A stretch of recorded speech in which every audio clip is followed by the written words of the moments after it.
con mucho buen ánimo y disposición lo recibimos y aprovechamos, digamos, de poder hacer nuestras preguntas a través de la aplicación de WhatsApp para que posteriormente podamos establecer un diálogo con el Padre.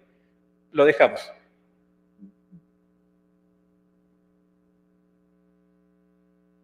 Buenas tardes a todos. Yo estoy en el norte de Italia, en mi pueblo, no en Roma, porque en Roma hay un calor tremendo.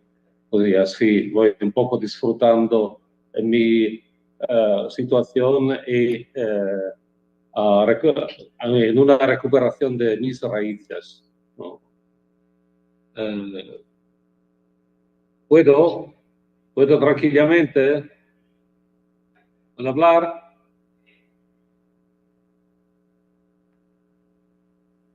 Sí, me parece que sí. Sí, se escucha Voy muy a bien. presentar. Gracias. Sí, gracias. Sí, se escucha bien. Gracias. Perfectamente. Voy a presentar mi ponencia, mi argumento, hablando del pueblo de Dios como sujeto de la sinodalidad. Esta es para mí una afirmación fundamental.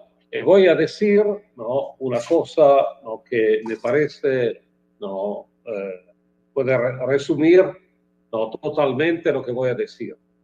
En mi opinión, la identificación de la Iglesia con el pueblo de Dios constituye la mayor conquista de todo el proceso sinodal que estamos viviendo. ¿Por qué digo así? No.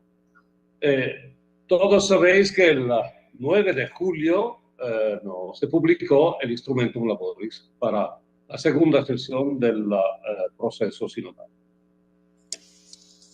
En este documento, los fundamentos empiezan con una referencia directa al pueblo de Dios. Se habla de la Iglesia, pueblo de Dios, sacramento de sinodalidad. En un documento que pone los fundamentos, ¿no?, como marco eclesiológico, y después propone tres partes: las salvaciones, los caminos y los lugares. Así, en el párrafo 5 se habla de la Iglesia, pueblo de Dios, sacramento de unidad. Ya esta afirmación, Iglesia, pueblo de Dios, sacramento de unidad, dice algo de nuevo. ¿Por qué? Porque une el capítulo primero, el capítulo segundo de Lumen Gentium, la Constitución sobre la Iglesia del Concilio Vaticano II. Y aquí hay algunas afirmaciones de gran fuerza, porque dice el texto: la sinodalidad tiene sus raíces en esta visión dinámica del pueblo de Dios, con vocación universal a la misión, a la sinodalidad y a la misión, en peregrinación hacia el Padre, tras las suelas de Jesucristo y animada por el Espíritu Santo. ¿Quién conoce el Concilio Vaticano II en la Constitución sobre la Iglesia? Sabe que todo lo que se refiere al Padre, al Hijo y al Espíritu, la Iglesia de la Trinidad, forma parte del capítulo primero. Que todo lo que se subraya de la misión antes de agentes está en el capítulo segundo, es verdad, ¿no? Y así se pone, ¿no?, constantemente en relación el capítulo segundo, el capítulo primero, el capítulo segundo. Aún se dice, el pueblo de Dios es el sujeto comunitario que atraviesa las etapas de la historia de la salvación en el camino hacia la plenitud. Y todos sabemos que en el capítulo séptimo de la Constitución se habla de la dimensión escatológica de la Iglesia. Así se hace un puente entre capítulo segundo y capítulo séptimo, hablando de un pueblo de Dios que camina, que peregrina. Y no peregrina en tondo, no, sin meta, sino tiene como meta la comunión de los santos, la realidad plena del reino de Dios.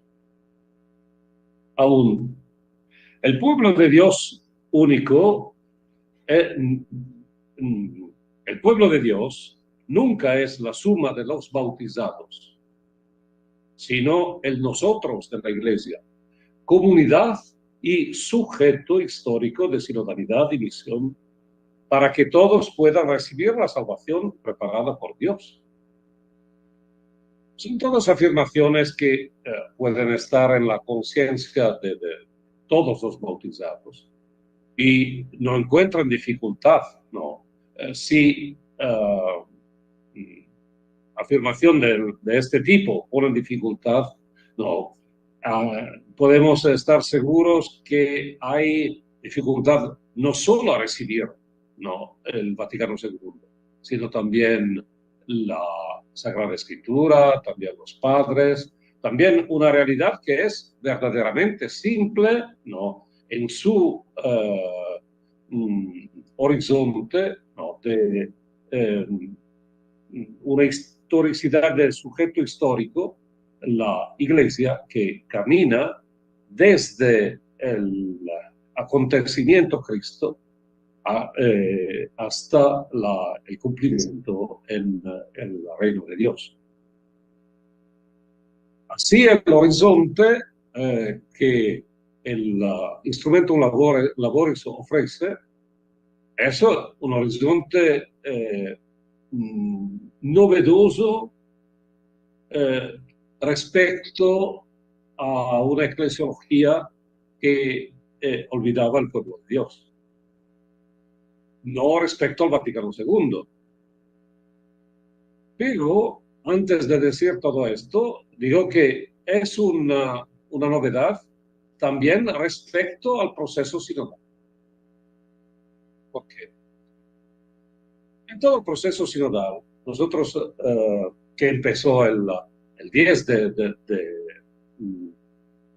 octubre de 2021, la referencia al pueblo de Dios es clara en el documento preparatorio. Se habla del pueblo de Dios, se habla que Dios, recuperando el Vaticano II, que Dios no salva individualmente, sino recogiendo a todos en un pueblo. Y en este sentido, ¿no?, el pueblo de Dios se manifiesta como sujeto de todo el proceso sinodal. ¿Por qué? Porque el proceso sinodal empieza en las iglesias particulares con la consultación, o la consulta del pueblo de Dios, que cada obispo abre en la celebración el 17 de octubre del mismo año, una semana después. Pero en todo el desarrollo del proceso sinodal, casi se pierde un poco este sujeto. Se habla de iglesia sinodal, pero no está claro hasta la última implicación que se trata de todo el pueblo de Dios. Hay algunas dificultades. Así no se encuentra el pueblo de Dios en el documento para la fase, la etapa continental. Y si vamos a analizar todas las síntesis de las etapas continentales, las asambleas continentales, voy a decir que el único documento que habla con claridad del pueblo de Dios es el documento de América Latina.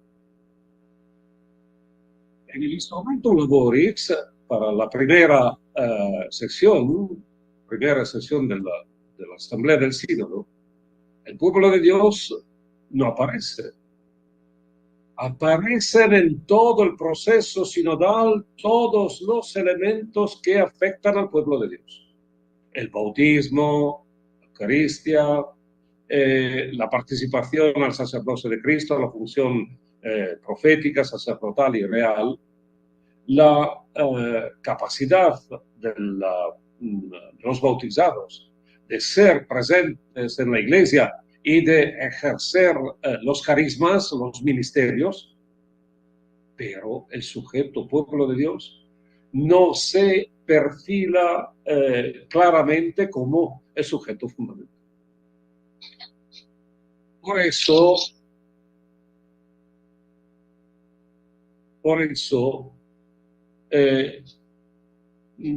voy a subrayar este aspecto.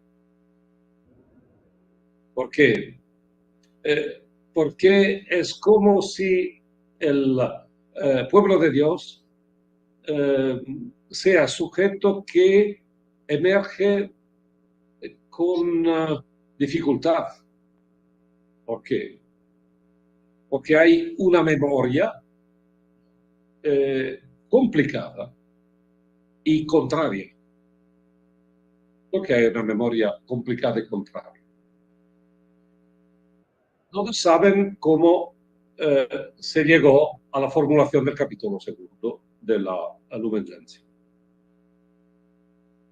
El cardenal Sünners dice, bien, pocas palabras porque todos lo saben, dice, hay un problema en el capítulo 3 del esquema segundo, que hablaba de la Iglesia como misterio, la constitución jerárquica de la Iglesia, sobre todo los obispos, el pueblo de Dios, sobre todo los laicos, y el cuarto, la vocación universal a la santidad, ¿no? Y entre comillas, entre los religiosos.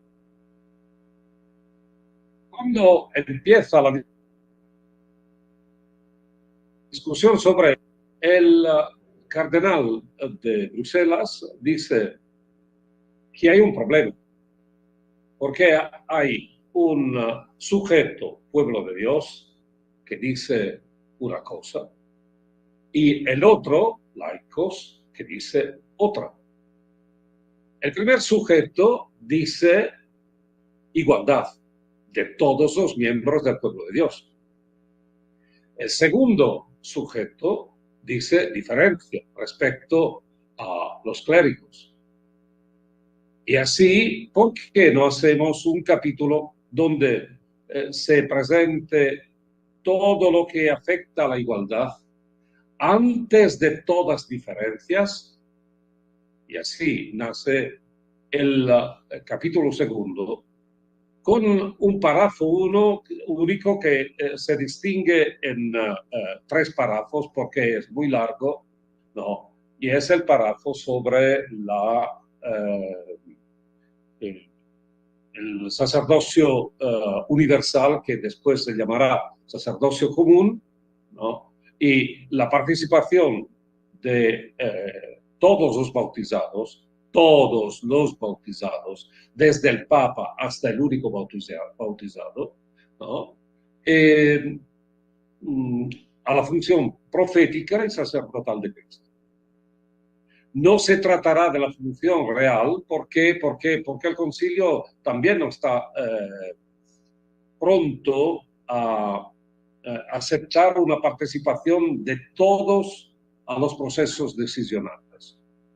Después de más de 1000 años de iglesia piramidal, con la distinción entre la iglesia docens y la iglesia dicens, no, los que enseñan, los que aprenden, los que mandan y los que obedecen, es un poco difícil aceptar que todos participen. Pero allí está el fundamento. Antes de todo está la dignidad de los bautizados. El título más grande de participación a la Iglesia es no ser papa, bien que sea ahora un papa latinoamericano que hace toda la felicidad del continente. No, no es ser obispo. Estas son funciones, no es ser cura, es una función. No es ser fraile o hermana. Esta es una vocación particular, ¿no?, que se fundamenta en la vocación universal a la santidad, que es la vocación del bautizado, del Hijo de Dios. No hay título más grande de participación a la Iglesia que ser Hijo de Dios. Esta es una afirmación que no, ¿cómo se dice?, inverte la pirámide, desmonta la pirámide, porque la pirámide se fundamenta sobre la diferencia, las diferencias. La igualdad desmonta la pirámide y transforma las diferencias en forma de servicio. Ser ministros y ser papa es verdaderamente la forma más grande de servicio a la Iglesia. Esta es una revolución. El Concilio de Trento puso los curas. Priests.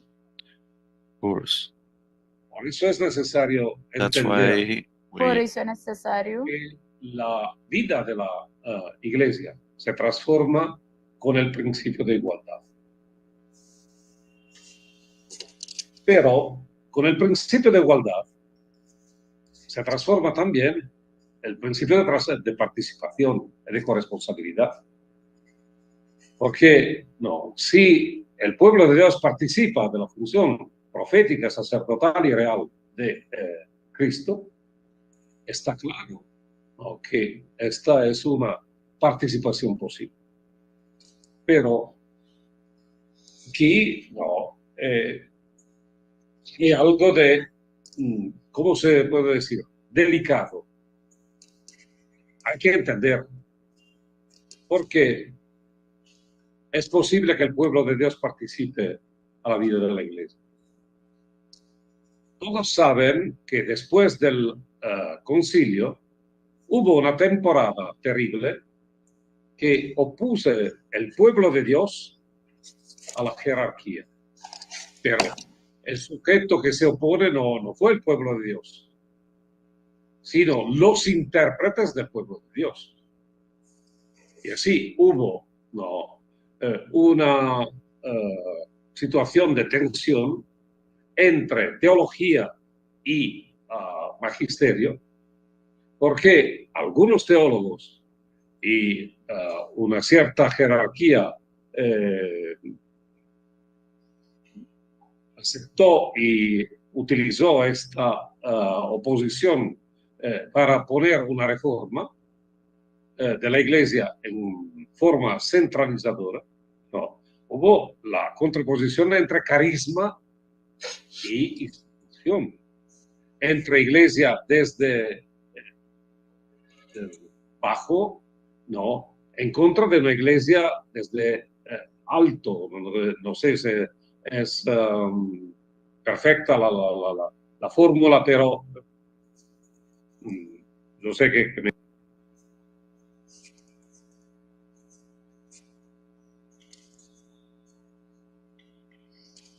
Operación que es destructiva del concilio. ¿Por qué?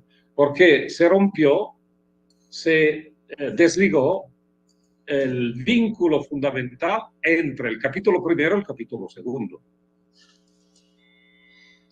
en la intención de los redactores de la Lumen Gentium, el capítulo primero habla de la iglesia misterio. Y el capítulo segundo habla de la iglesia sujeto histórico. Y decía, hay que tenerlos vinculados. Pero, ¿qué sucede? Cuando tú piensas que la mayor posibilidad de hablar de la iglesia, el mayor rescate, ¿no?, de una eclesiología está en el capítulo primero que habla de la iglesia misterio. Muchos el capítulo segundo es adicional, es algo que no es fundamental, no es importante. Y sí, hay intérpretes que utilizan el capítulo segundo en contra del capítulo primero. Hay que cancelar el capítulo segundo. Fue una locura total. ¿Por qué? Porque se puso el concilio contra el concilio. El capítulo primero contra el capítulo segundo. Los adeptos del capítulo primero en contra de los adeptos del capítulo segundo. Por eso, no, el Instrumentum Laboris hace algo de totalmente original, bien que sea algo de claro en sus afirmaciones simples, vinculando y utilizando para interpretar el capítulo segundo, el pueblo de Dios, las afirmaciones del capítulo primero. El pueblo de Dios sacramento, es verdad que está también en Lumen Gentium 9, ¿no? Pero no se utiliza lo que se afirma en Lumen Gentium 1. El pueblo de Dios no es la iglesia que está en Cristo como un sacramento, signo instrumento de la unión con Dios y de la unidad de toda la humanidad. Sobre todo, lo que ayuda a interpretar es la recuperación de la dimensión pneumatológica o pneumática de la iglesia, el Espíritu Santo.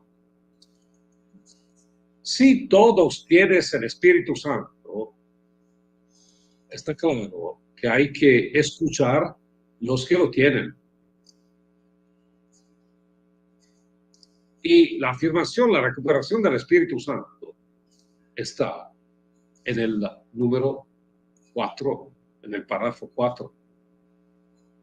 Y allí hay la conclusión de toda la sección sobre la iglesia. Sí, se escucha.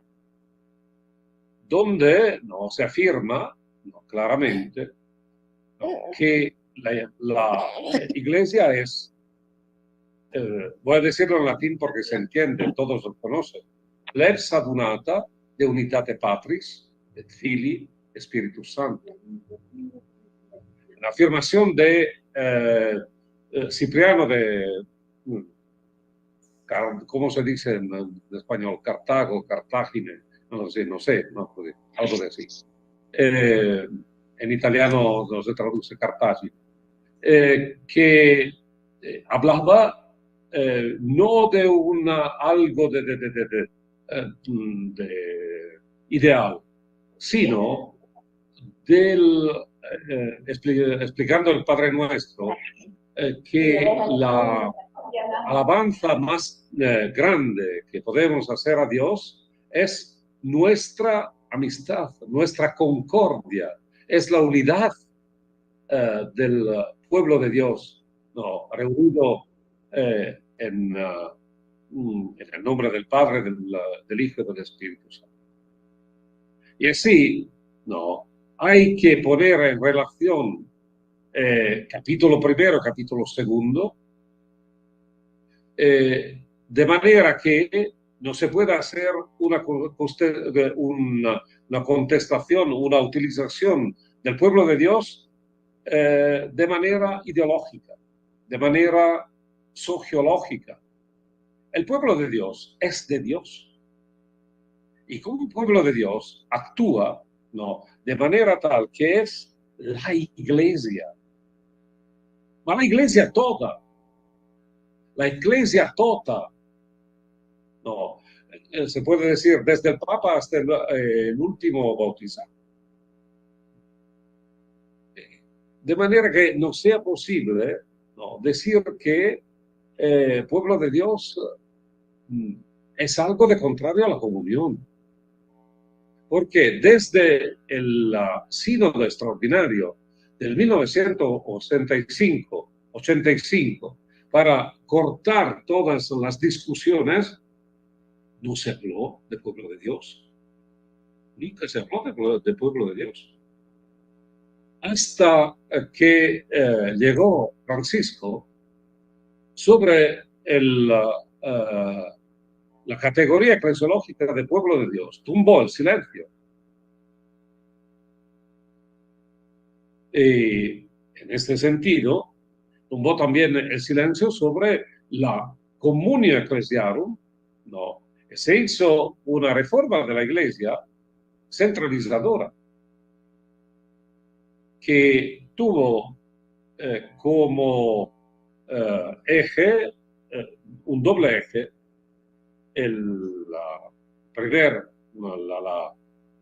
la curia romana como institución que actuaba toda la dimensión jurídica de la iglesia, y los movimientos en la iglesia que, haciendo referencia directa a la Santa Sede, paso a recordar actuaban libremente en todas las iglesias, ¿no? Justo ayer me reuní también un ratito y así se hizo también, ¿no?, una teología después de este concilio, ¿no? Está todo en la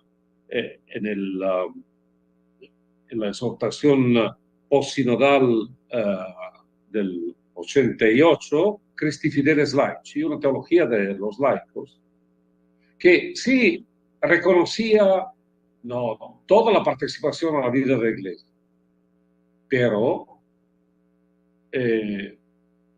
sujeta a la jerarquía. De una forma, ¿no?, que ofrecía la diferencia antes de la igualdad. Y que subrayaba una participación a partir de la condición de los laicos y no a partir de la condición de los bautizados. A partir de la diferencia, como digo, ¿no?, respecto a la igualdad. El nombramiento de Francisco pone el regreso de la categoría de pueblo de Dios. Y es interesante porque, no, estudiando, sabéis que se estudió también en Europa, no, Aparecida, porque fue un acontecimiento, no, muy relevante. Pero en Aparecida hay poco de pueblo de Dios respecto a la idea de iglesia.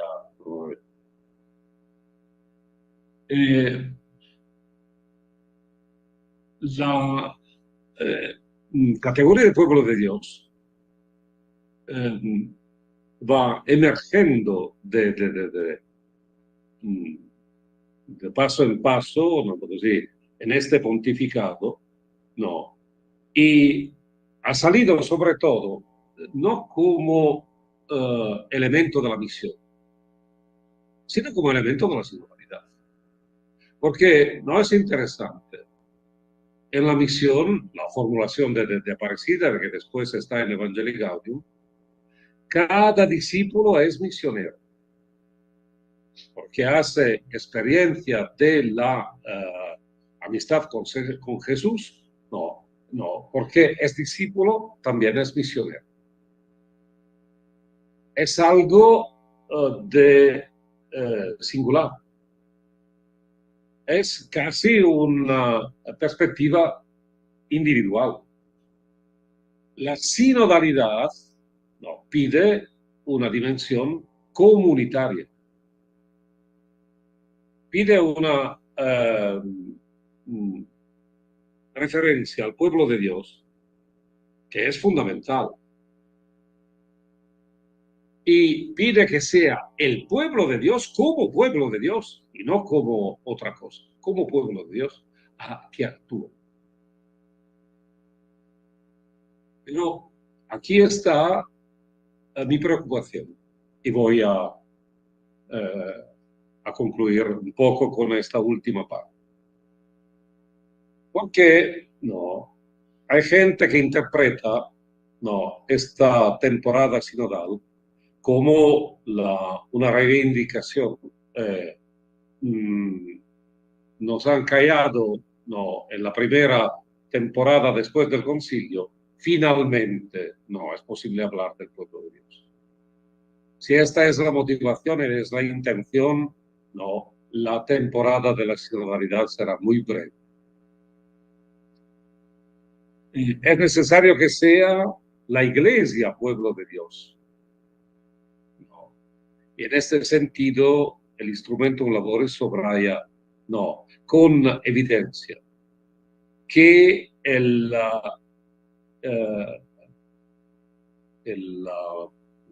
pueblo de Dios no es verdaderamente la Iglesia. Pero hay que también ser verdadera la otra afirmación. Decir que el pueblo de Dios es la Iglesia puede ser una interpretación de la Iglesia. Y necesidad que sea ¿no? correspondiente también la otra afirmación, que la Iglesia sea el pueblo de Dios. No sé si me explico. Es como una moneda con doble cara. La moneda no está con una cara única, es doble. La primera afirmación, la primera cara, el pueblo de Dios es la Iglesia. El instrumento Labores lo subraya con fuerza en el párrafo 5. Pero a mí me parece que no está igualmente la otra afirmación, que la Iglesia es el pueblo de Dios. Porque si no se corresponde perfectamente, la afirmación que el pueblo de Dios es la Iglesia puede ser una interpretación de la Iglesia. Se puede decir, es una comunión, es el cuerpo de Cristo, es el templo del Espíritu. ¿Cuántos eclesiólogos no, han fundamentado su eclesiología en estas categorías?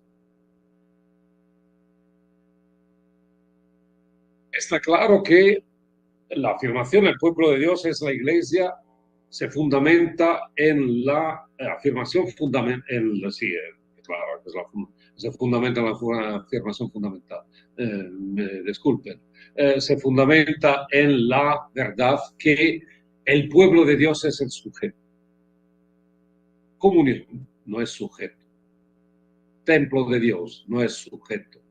Sacramento no es sujeto. Sacramento, templo, todo esto es una explicación. Hay el sujeto y hay el predicato. No sé si se diga así. No, me parece que sí, predicato.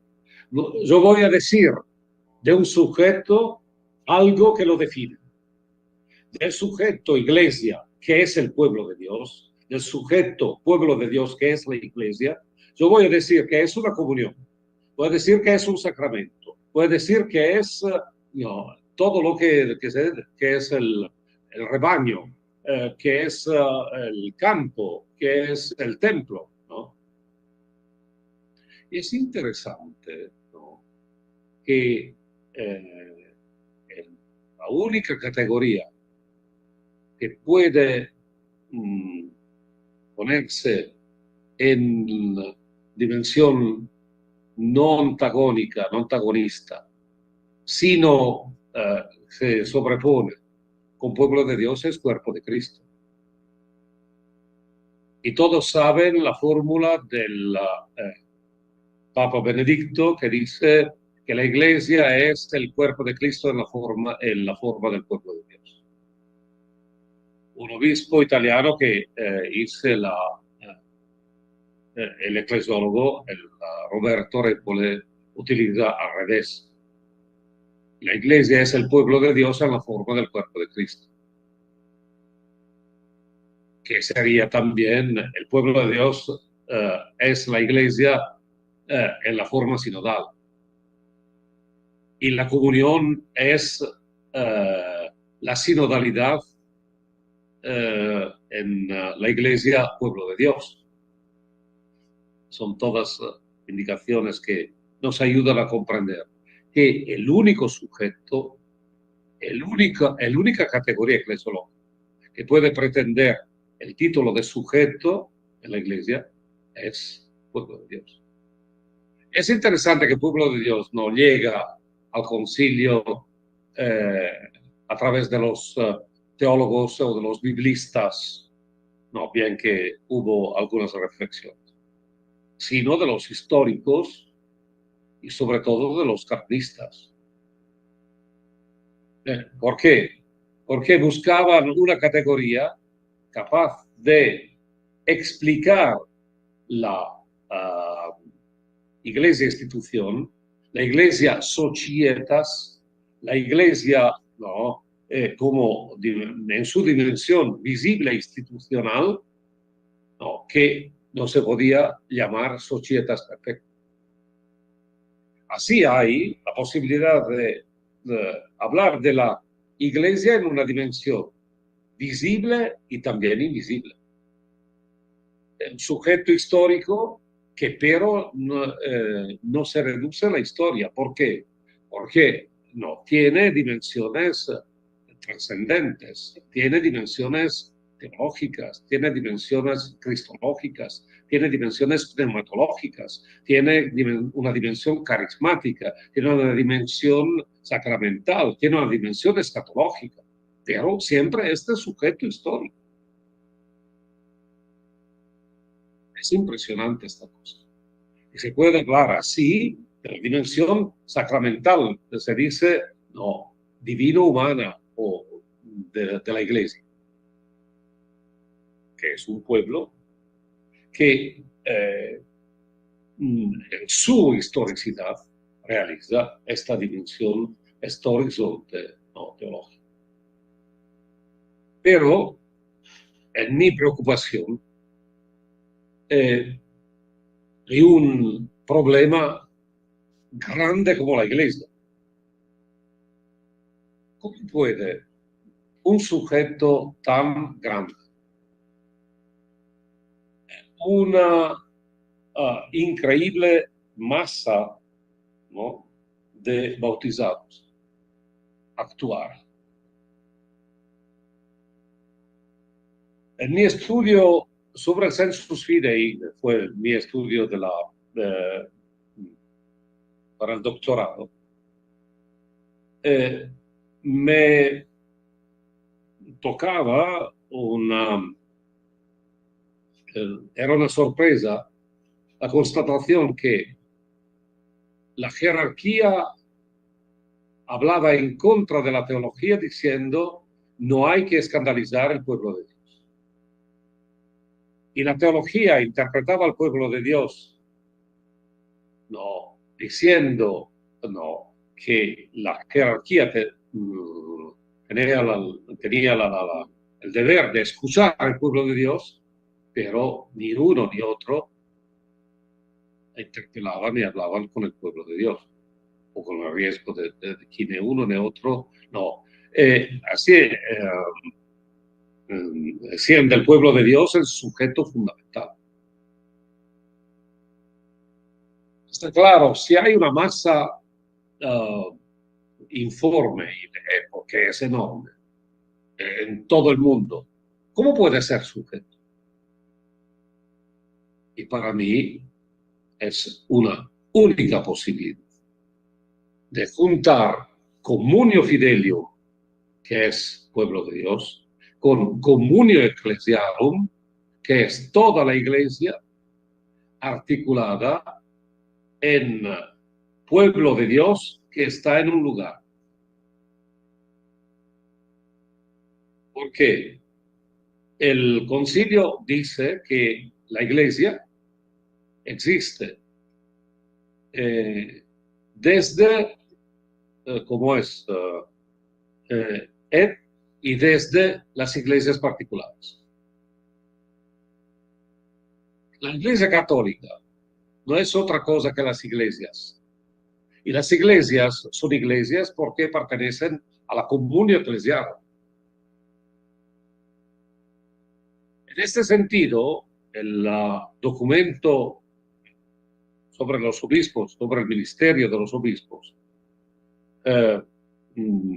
va a identificar la diócesis como portio populi Dei, así pueblo de Dios, no en su configuración allí en un lugar, confiada al obispo con la ayuda del presbiterio, de manera que en el Espíritu Santo, mediante el Evangelio y la Eucaristía, sea verdaderamente, cuando el obispo la llama, la une, la convoca, una iglesia particular donde está presente y actúa la iglesia de Cristo, una, santa, católica y apostólica. Así que sucede que cada iglesia particular, donde en Bogotá, en Caracas, en Brasilia, en San Paulo, en Argentina, en México, donde sea. No soy un gran geógrafo. Es verdaderamente iglesia. Ma cada iglesia es pueblo de Dios porque tiene un principio de unidad que es el obispo. Y así cada iglesia, ¿no? Actúa como pueblo de Dios. Y el proceso sinodal demostró esta cosa. El pueblo de Dios, ¿no? Que está consultado. Y así todo el proceso sinodal fue una escucha del pueblo de Dios. Porque fue una escucha de las iglesias. ¿Participaron todos? No, pero participaron las iglesias. Y así hay la idea que puede participar todo el pueblo de Dios, porque toda la iglesia puede verdaderamente, ¿no?, estar involucrada en este proceso. En este sentido, no, verdaderamente, el pueblo de Dios ha manifestado la función, el munus profético y el munus real, participando a los procesos decisionales. Lo que se hace o lo que se hizo en las conferencias episcopales, en las asambleas continentales, en la primera sesión de la asamblea ahora en Roma, en la segunda, no, que se celebrará en el próximo octubre. Son todos actos de discernimiento, ¿no?, respecto al primer acto de escucha del pueblo de Dios. El pueblo de Dios es sujeto. Así, ¿no?, es importante, ¿no?, que nosotros se pueda decir, la iglesia es el pueblo de Dios. No solo que el pueblo de Dios es la iglesia, sino que la iglesia es el pueblo de Dios. Y en este sentido, cuando hay esta identificación y vamos a decir que la iglesia es el sujeto, que el pueblo de Dios, que el pueblo de Dios es el sujeto iglesia, ahí se puede todo replantear en la Iglesia a partir del pueblo de Dios. A partir del pueblo de Dios. Todas las cosas, todas las instituciones, a partir del pueblo de Dios. Esta es la tarea. Esto es el desafío. Esta es la verdad que espera la Iglesia y que pone todos en marcha. Hacer o ser Iglesia, pueblo de Dios. Gracias.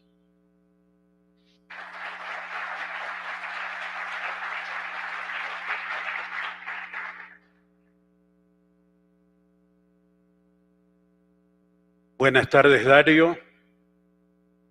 ¿Escuchas? ¿Ves? Aquí estoy. Buenas tardes, muchas gracias. En nombre de todo el Congreso te agradecemos, no solo por este momento, sino porque sos uno de los teólogos actuales que más ha estudiado la categoría pueblo de Dios y que más ha aportado a la noción y al proceso actual de sinodalidad. Junto con esto, agradecerte que en la Gregoriana has acompañado a muchos latinoamericanos y latinoamericanas en sus estudios de posgrado. Algunos están Allí presentes. están también, ¿eh? Allí están. Aquí Allí hay están. varios y van a hablar en otros momentos. Así que te agradecemos esta presencia y le damos gracias a tu mamá que te enseñó nuestra lengua castellana para que hoy nos puedas hablar así. Gracias. No sé si sabéis que mi mamá era Ramos, que probablemente es Ramos. Muchas gracias, Padre Vitali. Le pedimos permanecer conectado para poder responder algunas preguntas del auditorio, si no tiene inconveniente. Leeremos algunas iniciales que han llegado para que las pueda responder y ya vemos si hacemos otra ronda.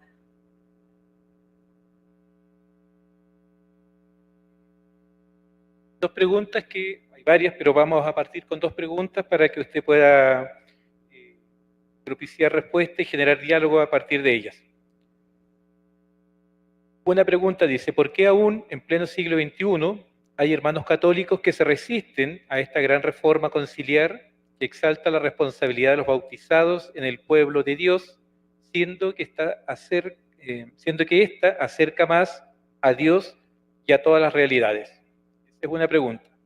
Otra pregunta, ¿por qué desde la institucionalidad se mira con desconfianza el concepto de iglesia popular o iglesia de los pobres? Hay dos preguntas.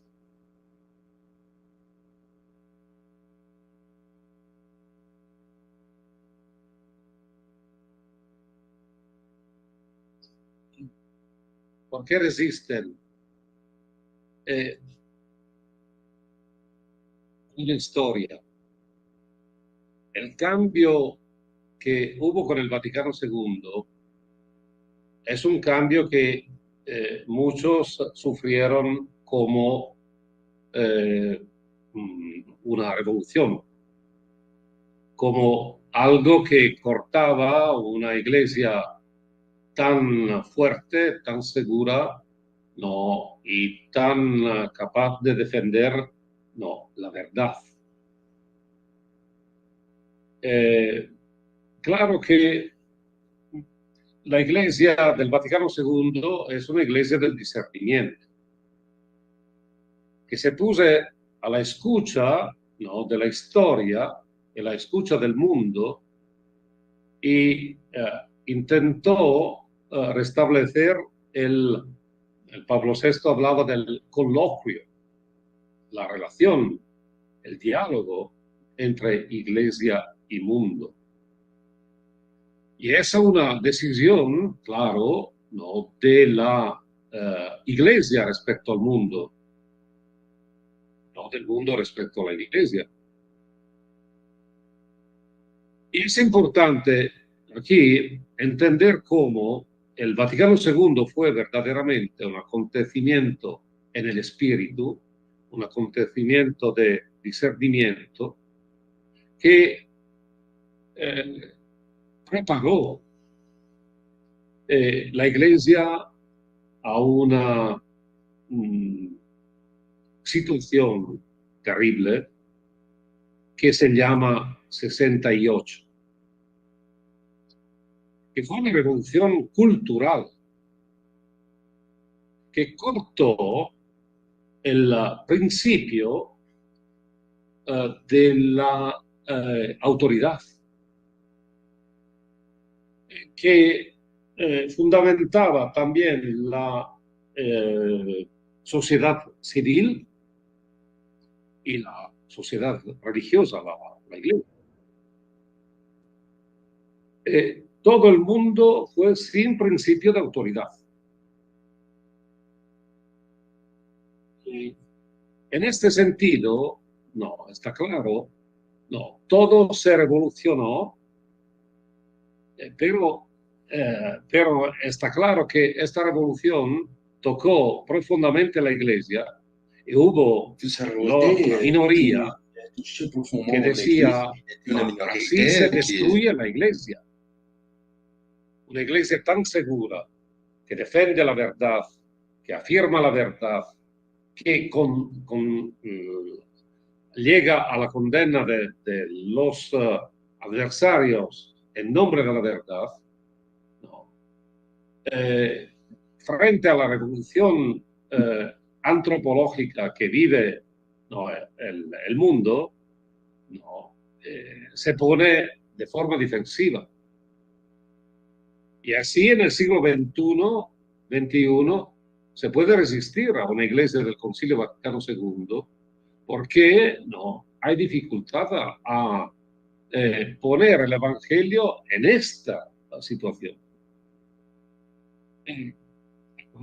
No, hubo quien exageró diciendo, no, el Concilio Vaticano II no llegó a la plenitud de la reforma de la Iglesia, se fermó a la mitad ¿cómo se llama?, del guado, del pasaje, no, così. Hay necesidad de un Vaticano III.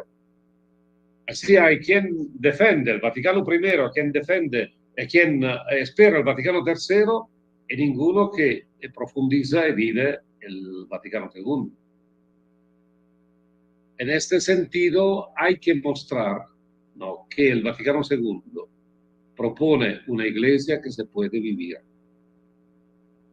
y que pone una alegría, que pone un testimonio extraordinario de evangelio. Y así a mí me parece, ¿no?, que hay un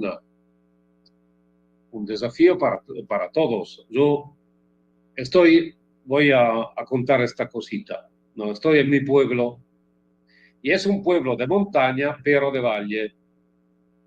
Y en fondo a la valle pasa el río.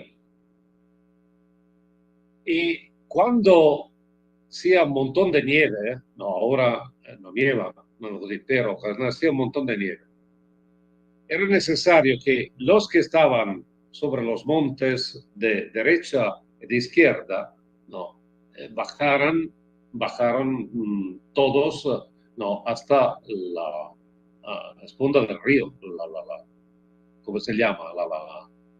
El río, de derecha y de izquierda. Todos los de izquierda decían de los de derecha, son feos, son terribles. No, si vas a hacer un matrimonio con una de la otra parte, così, serán tan feos y tan locos, que no es posible. Pero cuando bajas, no, y ves, no, lo que están de la otra parte, ves que tienen tu cara, tienen solamente, no, la dirección contraria. Yo estoy feliz porque muchos de los alumnos que he tenido han buscado el diálogo, el encuentro, la posibilidad de poner lo que es positivo de izquierda, lo que es positivo de derecha, en un camino compartido. Hay necesidad de tener fuerza en esta dirección. De manera que no, los que son argumentos de guerra no tengan fuerza. Por eso no, hay gente que resiste porque tiene razones. Si no hay verdad, no, para ellos son las tinieblas, es la muerte. Pero si no hay perspectiva, hay la muerte de otra manera. Yo vivo en un pequeño lugar, cuando estoy en Roma, una pequeña ciudad se llama Segni, donde fue obispo Luigi Maria Carli, que era la voz de la minoría, que estaba en contra de la colegialidad, en contra de toda apertura, todo horizonte. Él escribió un libro donde decía, aparte que como tradicionalista, llamó a todos los curas y dice, hay que estudiar el concilio, hay que actuar el concilio, Y después, el hombre dice, en un libro que no es vetera, hay dos fuerzas que hacen progresar a la Iglesia. La primera fuerza es la tradición, la segunda es el progreso. Es verdad que se puede hablar de tradición viva, no pones todos juntos. Pero tradición y progreso. La tradición mantiene fiel a la Iglesia al Evangelio. El progreso lo tiene en relación con el mundo, con el contexto. Si están juntas, funcionan, que se ayudan y ponen la Iglesia en progreso. Si se separan, se transforman en dos enfermedades. El tradicionalismo y el progresismo. Y son ambas enfermedades. ¿Quién no es capaz de conservar a nada, y siempre todo será, la iglesia de la inteligencia artificial? Y todos los que van a rescatar todo de la liturgia tridentina, porque solo esta era la verdad. Y no es tradición porque es únicamente un segmento de la tradición. Y así el problema no es que hay gente que resiste hoy al Vaticano II, sino tenemos todos de ser gente que escucha al Espíritu y discierne hoy cómo tenemos que caminar juntos para ser verdaderamente Iglesia, pueblo de Dios, que camina a la escucha del Espíritu y a la escucha del Evangelio. En este sentido, hay que actuar no una posición de iglesia popular, iglesia de pobres, en contra de una iglesia de ricos, una única iglesia. En este sentido, una utilización de iglesia popular o iglesia de pobres en contra de algo, se entiende. Se entiende porque cuando hay gente que sufre, cuando hay gente que tiene hambre, hay que escuchar, en este sentido, pero la recuperación del Evangelio en la potencia del Espíritu. Y no sé, en cada lugar, esto tiene su necesidad de novedad, y de forma de actuación, en los lugares. Está claro que en América Latina, hay desafíos increíbles. Cuando yo escucho de Venezuela, a mí me parece, una cosa que, ¿dónde está?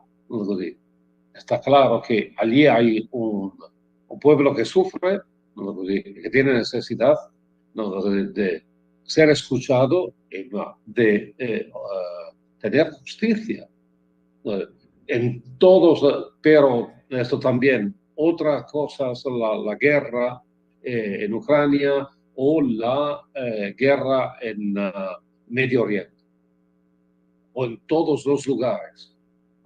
Está claro, allí la iglesia tiene que ser semilla de verdad, semilla de libertad, semilla de reino, semilla de espíritu. Y todo esto no es una perspectiva, y no se puede ser, todo esto sin ser pueblo de Dios que camina junto. La sinodalidad es una oportunidad increíble para redescubrir la identidad de la iglesia como el pueblo de Dios, que camina junto. Pero está claro, así, iglesia popular, algunas veces sin jerarquía, pero es verdad que cuando hay iglesia particular sin obispo. El problema es que el obispo sea principio de unidad de una iglesia, la iglesia sea con su obispo, pueblo de Dios que camina junto. Hay que cambiar perspectivas. Muchas gracias. Padre, tenemos 4 preguntas más. Si está de acuerdo, hacemos 2 primero y después otras 2. ¿Sí? ¿Cómo ¿Sí? es? Bueno, una dice, ¿cómo se incluye a laicos y laicas formados y comprometidos más allá de la vida sacramental? ¿Cómo incluirlos en las parroquias? Bueno, un poco como dice, después del sínodo del 87, ¿cuáles serían los canales concretamente para incluirles? Y la siguiente pregunta es, dada la importancia del bautismo en el pueblo de Dios, si podríamos hablar de sacerdocio fundamental en vez de sacerdocio común.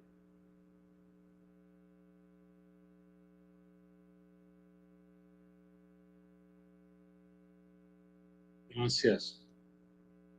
Incluir a laicos y laicas en la iglesia. Estoy escribiendo un libro que tiene un título un poco curioso. No de solo ministerios vive la iglesia. Y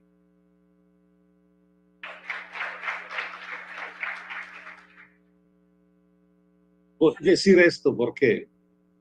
Porque a mí me parece que se piensa que la participación sea en hacer algo, en tener funciones, pero cada función es poder. Y hacer cosas o tener ministerios es desear poderes.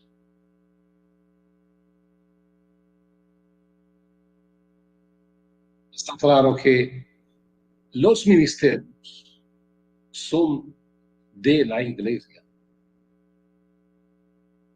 Por eso yo soy partidario de una iglesia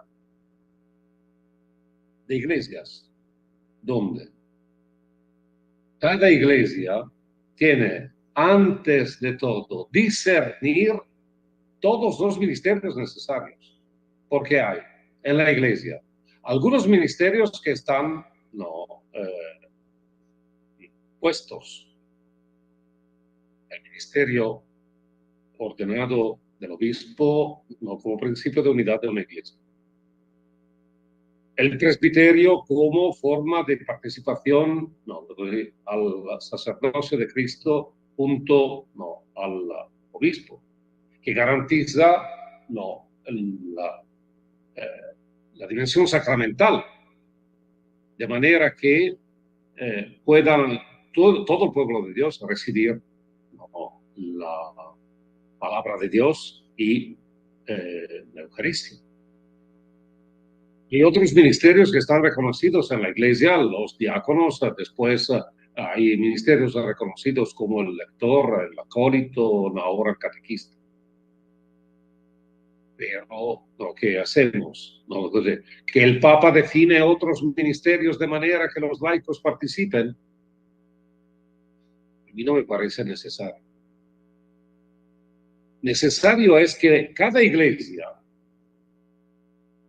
discierna los ministerios necesarios a una comunidad, a esta iglesia, ¿no? Y después, ¿no?, que reconozca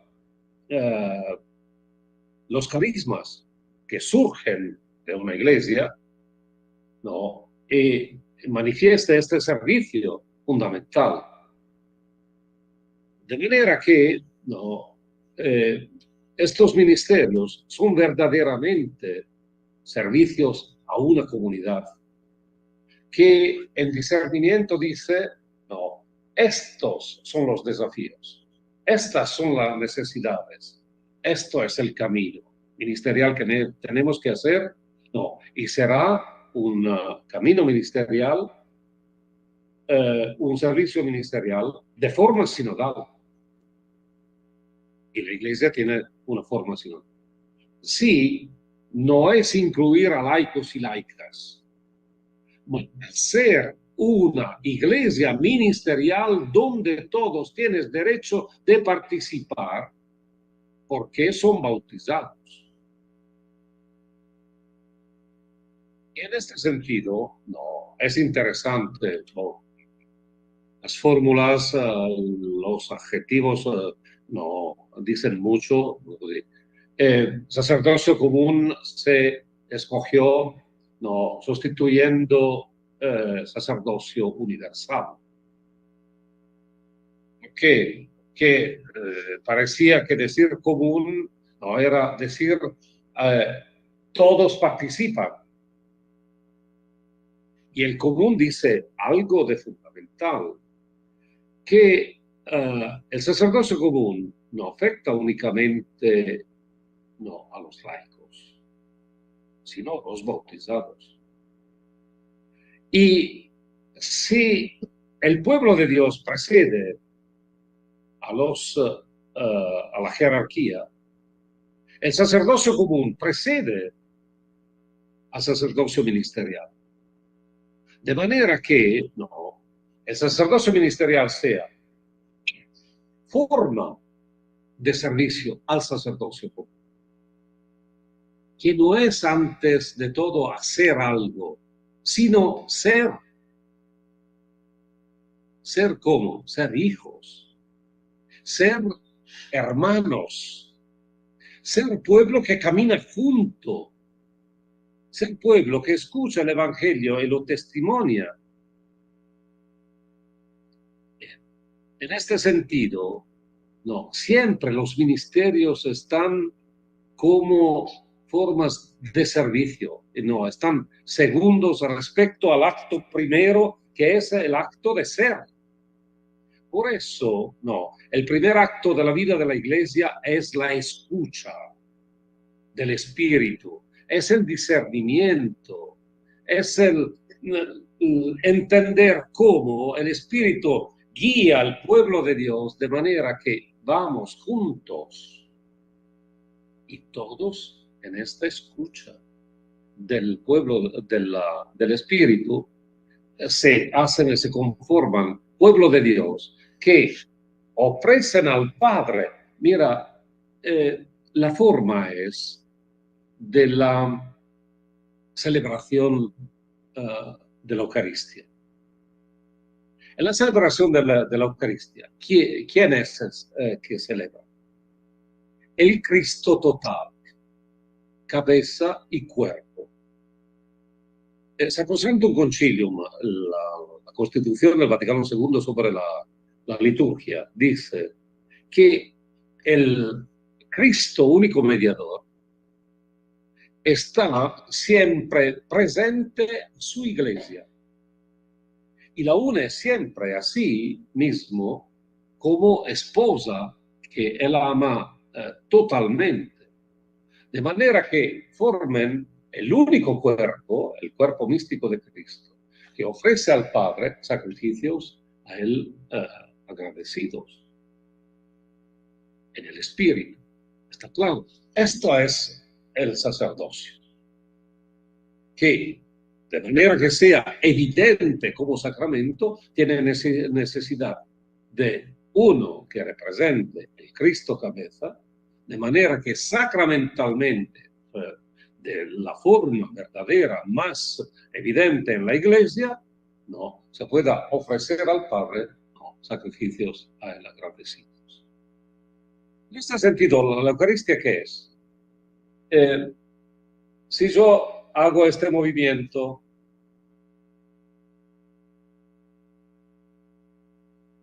y digo corazón, hay un movimiento de, no sé si se diga así en español, en italiano se dice sistole y diastole, sístole y diastole del corazón, ¿no? Sístole, cuando la asamblea, el cuerpo de Cristo, el pueblo de Dios se reúne y ofrece al Padre, no, todo del mundo, todo de la historia, todo de los sufrimientos, así. Y recibe, ¿no?, del Padre toda la bendición que ofrece a todo el mundo cuando, ¿no?, se abre la puerta, empieza la tercera parte de la misa. Después, si yo, ¿no?, voy a recoger todas los sufrimientos, todas las voces, ¿no?, de angustia o de alabanza del pueblo de Dios, y la recojo y la ofrezco de nuevo al Padre, es una maravilla. Y todo esto crea relación entre el vertical de la bendición de Dios y el horizontal de la fraternidad. En este sentido, a mí me parece que la fórmula es interesante también, el sacerdocio fundamental. Hay que explicar siempre las palabras. No, pero a mí me parece que tenemos que ejercer el sacerdocio como un sacerdocio fundamental, una realidad extraordinaria de vida del pueblo de Dios, ¿no?, que no ejerce, no, sus funciones como pueblo de Dios, no, sacerdotal, profética y real, participando en las decisiones. Y así tenemos que, no, esperar y desear que esta temporada sinodal nos ayude a ser pueblo de Dios, profético, sacerdotal y real. Padre, agradecemos su respuesta. Nos quedan aproximadamente 5 minutos y queremos de todos modos plantearle estas dos preguntas, que de algún modo usted ha dado algunos elementos, pero la pregunta o las preguntas son bastante puntuales e interesantes, por lo menos escucharlas. Por lo tanto, le pedimos que en esos 5 minutos aproximados usted pudiera dialogar con esta pregunta. 5 minutos, no más, 5 minutos. 5 minutos. Ok. Es una pregunta que viene desde Ecuador. ¿Por qué la jerarquía se hace tanto problema si Jesús en los evangelios y en los libros de los Hechos se presenta tan claro el proyecto de Dios? Ser comunidad de hermanos y hermanas, circular, ministerial, misionera, sencilla, comprometida con la realidad de los pueblos. A veces hay un exceso de discursos o de teorías, y mientras tanto el pueblo tiene que pedir permiso a los presbíteros y a los obispos para poder caminar en sinodalidad. ¿Es coherente esto? Esa es una pregunta. Y la otra, que está en la misma línea, el proceso sinodal es una nueva manera de ser iglesia que implica superar la concepción eclesiológica piramidal y exige corresponsabilidad. Por lo anterior se requiere de una pedagogía para la sinodalidad. ¿Se ha pensado cómo sería ese proceso pedagógico para una iglesia sinodal cuando muchos no están dispuestos a dedicar tiempo a esta formación? 4 minutos 30.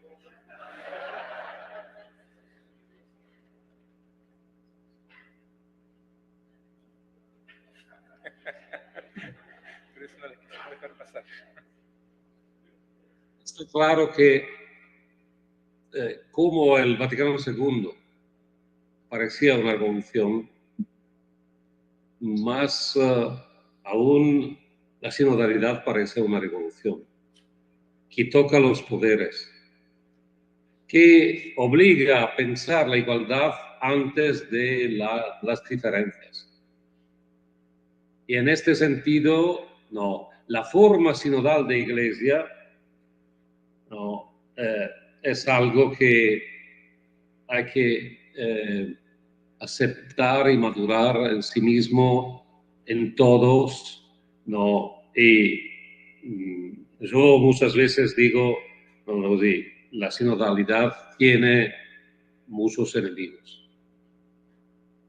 Muchos enemigos, ¿por qué? Porque es una forma de iglesia que no pone antes de todo el poder, sino pone antes de todo la igualdad, caminar juntos. Y esto exige una conversión tan fuerte, ¿no?, que es tan difícil, más difícil cuando tú tienes un poder en la iglesia. Si yo pienso dónde está el enemigo de la sinodalidad, yo pienso que es el poder. O la transformación de las funciones en poderes. Y esto es igual. El contrario de la sinodalidad es el clericalismo. Y hay un montón de clericalismo en los clérigos y un montón de clericalismo, disculpen, también en los laicos. Cuando no, tú tienes relación con el obispo, el papa, los curas, lo que sea, para hacer algo y ser según lo que haces y no hacer según lo que es, lo que sois. Creo que sea claro esta cosa. Y cuando hablamos de conversión, no, todo esto toca nuestra vida. No, y hay un montón de gente, obispos, curas, laicos, que hablan de sinodalidad para afirmar a sí mismos y no para promover al pueblo de Dios. Yo espero también que yo no sea el primer pecador que habla de sinodalidad sin ser sinodal. Pero no, está claro, la sinodalidad es ejercicio de unidad, ejercicio de fraternidad, ejercicio de escucha, ejercicio de verdad, antes de todo sobre sí mismo. La conversión sinodal es algo verdaderamente exigente. En este sentido se pone la pedagogía por la sinodalidad, que es comunitaria e individual, que toca a toda la iglesia y toca a cada uno en la iglesia. Si un hombre no es una mujer, no son sinodales, no serán una resistencia a que se ponga una iglesia sinodal. hay que esperar. Y hay también que rezar, de manera que no se ponga una iglesia sinodal, pero hay que trabajar todos y poner todas las fuerzas de manera que no madure una pedagogía por la sinodalidad. No hay la sinodalidad es una forma de la iglesia, es un estilo de la iglesia, es también un método. Y tenemos que aprender este método. El método del discernimiento, el método de la escucha, del espíritu. Miren, son siglos que el espíritu en la Iglesia Católica desapareció. ¿Por qué? Porque los espirituales, combatiendo en contra de la jerarquía, fueron rechazados y con ellos sus instancias. ¿Y por qué la Reforma Protestante invocó la Iglesia del Espíritu? La Iglesia Católica invocó la Iglesia jerárquica, olvidando el Espíritu. En la España,